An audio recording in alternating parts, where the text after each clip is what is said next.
When a teenage girl lifts a violin and plays as if her heart is breaking, people stop. Karolina Protsenko once did that on an ordinary street in California. And the world stopped with her. Her smile, her bow, her music. Everything about her felt pure, unstoppable. But fame never comes without a price. And behind the millions of views, the sweet videos, and the shining blue violin, there's a story few ever heard. From Kyiv to California, the making of a prodigy. Karolina Protsenko was born on October 3, 2008, in Kyiv, Ukraine, a city where music lives in every street and soul. Her parents, Nikolai and Ella, were both trained musicians. Her father a guitarist, her mother a pianist. From the start, their home was filled with melodies, discipline, and the constant hum of creation. They noticed something remarkable about their daughter: a sensitivity to rhythm, an ear for pitch, and a quiet hunger to express herself through sound. It was only natural that when she picked up her first violin at 6, she never put it down again. In 2015, the Protsenko family left Ukraine, seeking a better future in the United States. They settled in Simi Valley, California, where Karolina began formal violin lessons under the Suzuki method. Her first teacher, Elisa Boynton, recognized her rare focus and precision.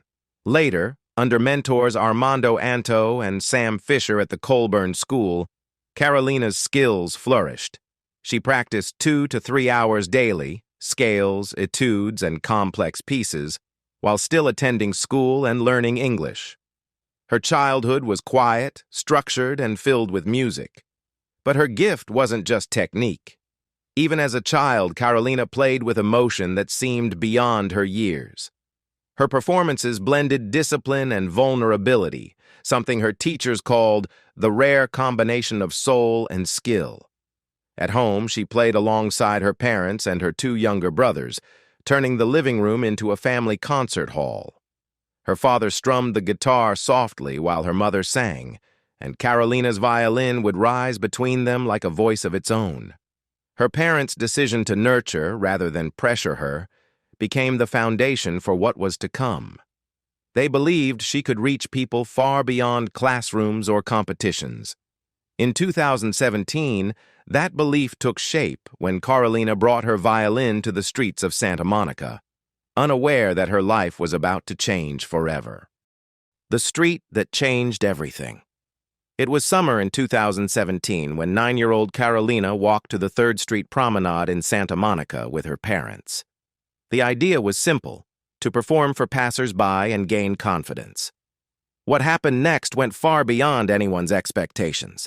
As she began to play Luis Fonsi's Despacito, her sound floated across the open street, pure, joyful, and alive. People stopped, recorded, and shared. Within days, the video of that performance went viral, amassing over 16 million views on Facebook and millions more on YouTube. The little girl from Ukraine had just become an internet sensation. News outlets called her a violin prodigy. Musicians praised her energy. Audiences from Europe to Asia flooded her comments with admiration. In just months, her YouTube channel crossed 1 million subscribers, and by 2019, it reached 5 million. Karolina's blend of classical precision and pop rhythm was refreshing. She made songs like Shape of You and Dance Monkey sound entirely her own. But fame arrived faster than childhood could keep up. With growing attention came expectations. Fans demanded new videos, perfect performances, and constant updates. Some comments were kind, others cruel. People online criticized her expressions, her smile, even her clothes, forgetting she was just a child. Karolina tried to handle it all with grace. She once said she read every comment, hoping to learn, but some left her in tears. Her parents became both managers and protectors, ensuring her schooling continued and her performances remained safe.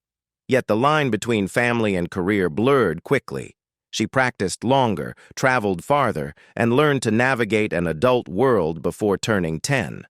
What had begun as a simple street performance had become a career. one watched by millions. Still, Karolina remained humble. "I don't play to be famous," she once said. "I play because it makes me happy." Behind that smile, though, was a growing realization. Happiness came with a price, and the more she played for the world, the less time she had to just be a child. A child in the spotlight. By 2019, Karolina Protsenko was no longer just a street performer.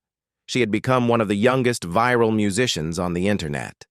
Every video she uploaded gained hundreds of thousands of views within days, and her audience stretched across more than 50 countries.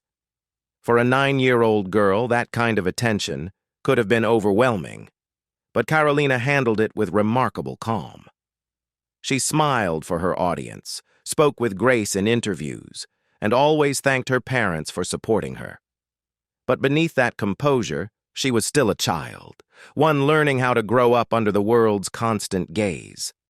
That same year marked one of the most important moments of her career, her appearance on The Ellen DeGeneres Show. When she stepped on stage, the crowd had no idea that the small girl holding the blue violin had already been performing on sidewalks for years. She played Post Malone's Sunflower with a mix of innocence and precision that left Ellen and the entire studio stunned. When the final note faded, the audience stood and applauded. Ellen smiled, walked toward her, and gave her a custom-made violin, a symbol of recognition that meant more than fame could ever buy. But it wasn't the violin that made her cry. It was Ellen's second surprise. A bucket filled with $1,000 in tips to help her fulfill her dream of buying a puppy. The clip of that moment spread quickly across television and social media. Overnight, Karolina became a household name. But behind that public joy, her life had started to feel more scheduled, less spontaneous.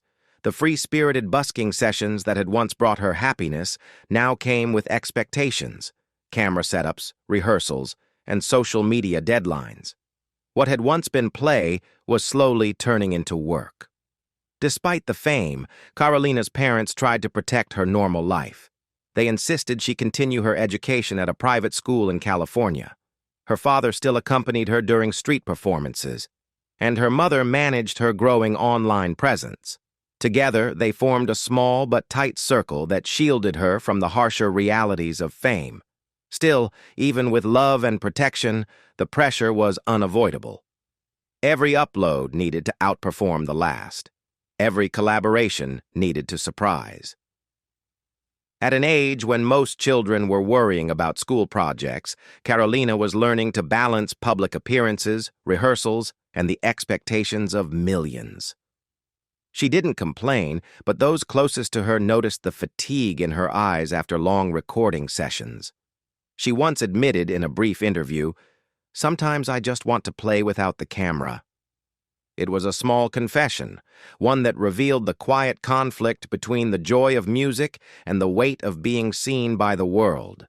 That year, Karolina became a symbol of youthful brilliance, but also of how early success can steal the innocence it celebrates.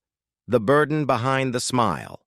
After her rise on The Ellen DeGeneres Show, Karolina Protsenko entered a new phase of her young career, one defined not by discovery, but by maintenance. Fame, as she quickly learned, wasn't something you reach once and hold forever. It demanded constant motion. Each week brought new videos to record, songs to learn, and interviews to give. She was only 11, yet she had deadlines, sponsorship offers, and a fan base that expected consistency. It was a level of responsibility most adults would struggle to carry, and it began to show in subtle ways. Her social media presence grew rapidly across platforms. YouTube, Instagram, and Facebook became extensions of her life. But they also became her workplace. Every post needed to feel authentic, yet polished. Each caption had to carry the same optimism fans loved her for. Behind every smile in her videos was the exhaustion of retakes, sound checks, and editing sessions that stretched late into the night. Karolina remained kind and cheerful, but those close to her knew how often she pushed herself beyond comfort. When the pandemic hit in 2020, her schedule changed, but the pressure didn't ease. The bustling streets of Santa Monica fell silent, and public performances disappeared. For a girl who had built her identity through direct connection with people, it was a painful shift. She began performing from her living room instead, creating a familiar warmth through a screen rather than a crowd. Her followers saw the same radiant smile, yet isolation crept quietly behind it. The world's uncertainty weighed heavily, and Karolina, like many young artists, faced it while still trying to grow up. That same year, she found solace in collaboration. Her duet with America's Got Talent finalist Angelica Hale became one of her most heartfelt performances. The two young stars shared something rare, an understanding of what it felt like to be both admired and misunderstood. Their rendition of Symphony wasn't just music, it was mutual healing. For Karolina, it reminded her that the stage wasn't the only place to feel seen. Still, with fame came criticism. Some claimed her success was manufactured, others accused her parents of pushing her too hard. Karolina never responded harshly. She simply played on, proving through her art that her love for music was real. Yet even resilience has its limits. Between homeschooling, rehearsals, and maintaining her global audience, she had little time for rest or childhood. There were moments, her mother later shared, when Karolina would quietly put down her violin after a long practice and sit in silence. Not out of boredom, but fatigue. She wasn't tired of music. She was tired of perfection. It was the unspoken burden behind the smile that had once made the world fall in love with her. The violin and the price of greatness. There's a myth surrounding every prodigy, that their talent makes life easy. For Karolina, it was the opposite. Every performance meant more responsibility, more scrutiny, more weight on her young shoulders. She wasn't just playing songs. She was carrying a career built before she could drive a car. Her violin, the centerpiece of her story, became both a gift and a symbol. Karolina often says her instrument is a Stradivarius-style violin, inspired by the legendary works of Antonio Stradivari. These violins, known for their perfect tone and history, are worth millions. For her, playing one represented more than prestige. It was a connection to centuries of artistry. The instrument, like Karolina herself, carried perfection born from imperfections, the tiny asymmetries that made it truly unique. By 2024, her YouTube channel had reached over 8 million subscribers, with her videos accumulating more than 2 billion views. Her income, according to reports, reached between $1.7 and $3 million per year, with an estimated net worth of $1.5 to $9 million. Yet behind those numbers was a young girl who had sacrificed much of her childhood for the pursuit of excellence. Karolina's life looked dazzling from the outside, the fame, the money, the talent, but inside, it came with isolation. Her closest friends were often her collaborators, her schedule dictated by algorithms and engagements. Even so, she remained remarkably kind and grounded, donating part of her income to charities and encouraging young musicians to chase their dreams. Still, the question remained, how long could she carry the expectations of millions? Fame had lifted her high, but it also took away something no one could give back: the simplicity of being young. The girl behind the music. As of 2025, Karolina Protsenko is 16 years old and still playing. She continues to live in Simi Valley, surrounded by her parents and her brothers, still recording, still creating. But the innocence of those early days on the streets of Santa Monica feels distant now. The girl who once played just for joy has grown into an artist shaped by both admiration and exhaustion. She still posts on social media, still smiles for her fans, but there's a maturity in her voice that wasn't there before. A quiet understanding of the cost of success. Her journey, while extraordinary, has come with solitude and pressure that few can truly understand. The internet that built her fame also demands her constant presence. And yet, she remains resilient, her music evolving with her heart. Karolina dreams of performing worldwide, of bringing her music to places far from where she began. She wants to teach, to inspire, to remind others that greatness doesn't come from perfection, but from persistence. She's living proof that even under immense pressure, passion can survive. Those who've followed her since that Despacito video can see the transformation, from a child prodigy to a young woman who has learned to balance dreams and reality. And maybe that's what makes her story so powerful. Beneath the numbers and the fame, Karolina is still that same girl with a violin and a purpose. To make people feel something real. Karolina Protsenko's story isn't about fame.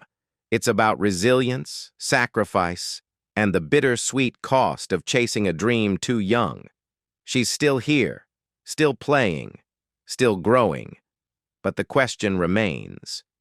Will she find peace in the music that made her a star, or will the weight of perfection silence her song? What do you think? Can Karolina continue to shine without losing herself? Let me know your thoughts in the comments, and don't forget to like, share, and subscribe for more true stories like this one.